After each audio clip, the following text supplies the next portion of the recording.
It is 1853 and 4 American ships sweep through the Tokyo Bay.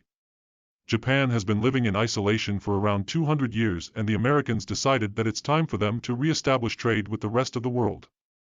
Fast forward to 1868, Emperor Meiji rises to power in Japan, while Japan is still very underdeveloped, feudalist country.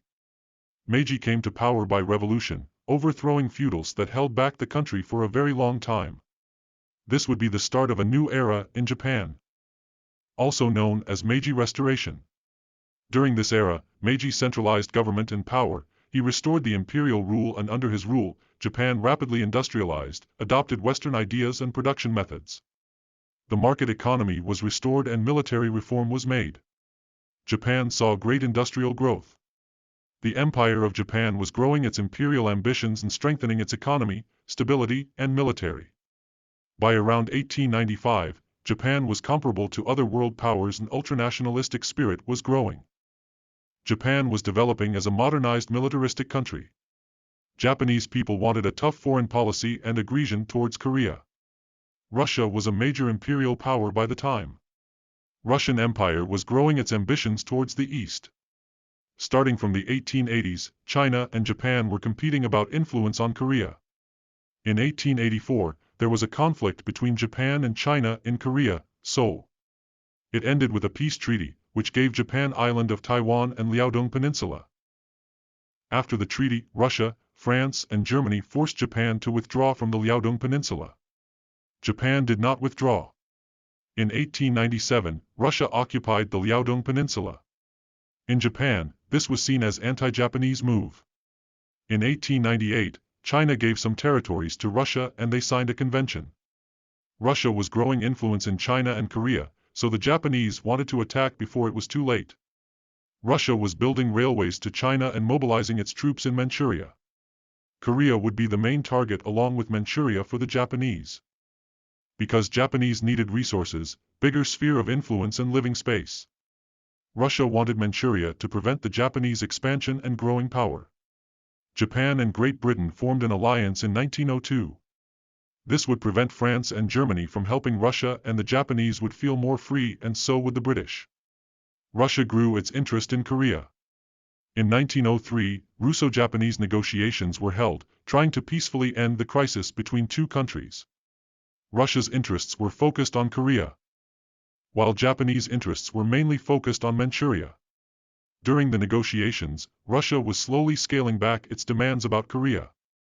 In December 1903, China announced that if a war broke out, China would stay neutral, because Japan was the only power capable of keeping Russia out of Manchuria. Japan had got a new prime minister in 1901, who was confident that Japan was capable of winning a war against Russia. In early 1904, shortly after the negotiations, the Japanese realized that Russia was not trying to peacefully end the crisis. But their goal was to win time via diplomacy to build up militarily. Right after, Japan proposed that Manchuria would be a subject of Japanese interest and Korea would be a subject out of Russian interest.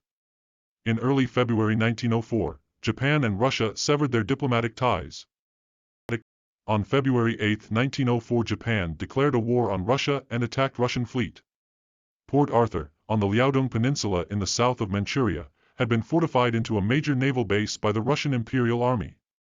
Since it needed to control the sea in order to fight a war on the Asian mainland, Japan's first military objective was to neutralize the Russian fleet at Port Arthur. On the night of February 8, 1904, the Japanese fleet opened the war with a surprise attack on the Russian ships at Port Arthur. These attacks developed into the Battle of Port Arthur the next morning. Although the actual Battle of Port Arthur was indecisive, the initial attacks had a devastating psychological effect on Russia. These engagements provided cover for a Japanese landing near Incheon in Korea. From Incheon the Japanese occupied Hanseong and then the rest of Korea. By the end of April, the Japanese Imperial Army was ready to cross the Yalu River into Russian-occupied Manchuria. The Japanese were slowly winning the naval battle. Successfully using artillery against Russian ships and using different tactics, they were slowly taking strategic locations. As of December 1904, all capital ships of the Russian fleet in the Pacific were sunk. The Japanese were having great success at the Port Arthur. On January 2, 1905, Port Arthur finally capitulated. The British intelligence was helping Japan and the Japanese intelligence was also helping Britain. In Manchuria, the Japanese strategy was to quickly gain ground control. But Russians wanted to delay fight, so that the reinforcements would arrive, using still unfinished railway. On May 1, 1904, the Battle of Yalu River became the first major land battle of the war. Japanese troops landed at the Manchurian coast, and in a series of fights, pushed the Russians back towards Port Arthur. Both before and during the war, there was a racial discrimination against Asians from Wilhelm II of Germans and from the Russians generally. This resulted in Russians being aggressive towards the Chinese in Manchuria and them committing war crimes against the Chinese. They saw all Asians as an enemy. This led to Chinese people seeing Japanese as more friendly. On February 20, 1905, the Battle of Mukden happened.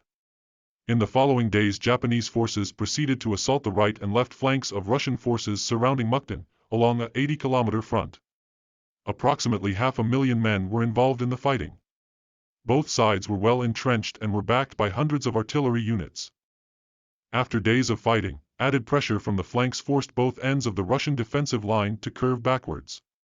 Seeing they were about to be encircled, the Russians began a general retreat, fighting a series of rearguard actions, which soon resulted in the confusion and collapse of Russian forces. On March 10, 1905, after 3 weeks of fighting, General Kuropatkin decided to withdraw to the north of Mukden. The Russians suffered an estimated 90,000 casualties in the battle. On this photo, you can see the route that Russian ships had to take to reach the war locations.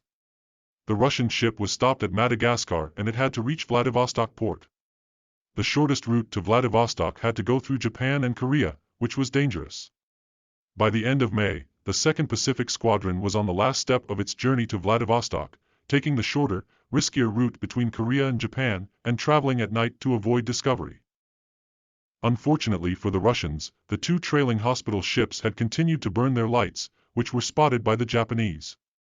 The Japanese were able to position their fleet to cross the T of the Russian fleet. The Japanese engaged the Russians in the Tsushima Straits on 27-28th of May 1905. The Russian fleet was destroyed, losing 8 battleships, while the Japanese had very little losses. Only 3 Russian vessels escaped to Vladivostok. After the Battle of Tsushima, a combined Japanese Army and Navy operation occupied Sakhalin Island to force the Russians into suing for peace. The Treaty of Portsmouth was signed on September 5, 1905. As a result, Russia recognized Korea as part of the Japanese sphere of influence and agreed to get out of Manchuria. Basically, Russia was forced to agree to terms that the Japanese had in 1904 January, just before the war. Russia also signed over its 25-year leasehold rights to Port Arthur, including the naval base and the peninsula around it, and ceded the southern half of Sakhalin Island to Japan. I hope you enjoyed this video. I wish you all fantastic day.